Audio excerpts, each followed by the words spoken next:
Dugaan perbuatan asusila oknum guru ngaji di Bandar Lampung. Satreskrim Polresta Bandar Lampung masih memburu oknum guru ngaji yang dilaporkan melakukan tindakan asusila. Pria berinisial AF berusia 40 tahun itu dilaporkan di Mapolsek Kemiling karena diduga telah berbuat asusila terhadap sejumlah korban pada Rabu 13 Oktober 2021 lalu.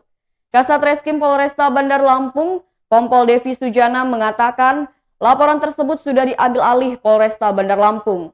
Devi menjelaskan saat pihaknya lakukan pemeriksaan di rumah terduga pelaku yang bersangkutan sedang tidak ada di rumahnya. Devi menyatakan saat ini polisi masih fokus mengumpulkan alat-alat bukti yang mengarah pada tuduhan tersebut. Pihaknya belum mengamankan AF karena masih melakukan penyelidikan dan memeriksa korban ataupun saksi. Devi menjelaskan jumlah korban diperkirakan mencapai 8 orang. Namun baru 5 orang yang membuat laporan resmi. Menurutnya rata-rata korban merupakan anak perempuan berusia 8 tahun yang belajar mengaji kepada pelaku. Devi menerangkan modus asusila yang dilakukan AF yakni dengan memandikan para muridnya. Ada sebagian korban merupakan warga luar Bandar Lampung. Devi menyatakan dari keterangan yang dikumpulkan, ada sebagian murid yang menginap di tempat mengaji tersebut. Jika telah terpenuhi alat bukti, pihaknya akan menetapkan AF sebagai tersangka.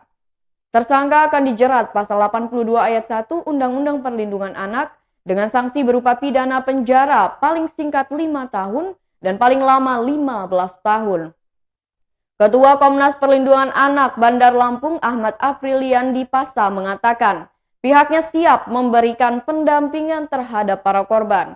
Namun sebelum itu pihaknya bakal berkoordinasi dengan sejumlah pihak untuk mendengarkan keterangan lebih lanjut. Ahmad berharap korban lain bisa membuat laporan. Pihaknya juga meminta aparat kepolisian bergerak cepat menindaklanjuti laporan asusila tersebut.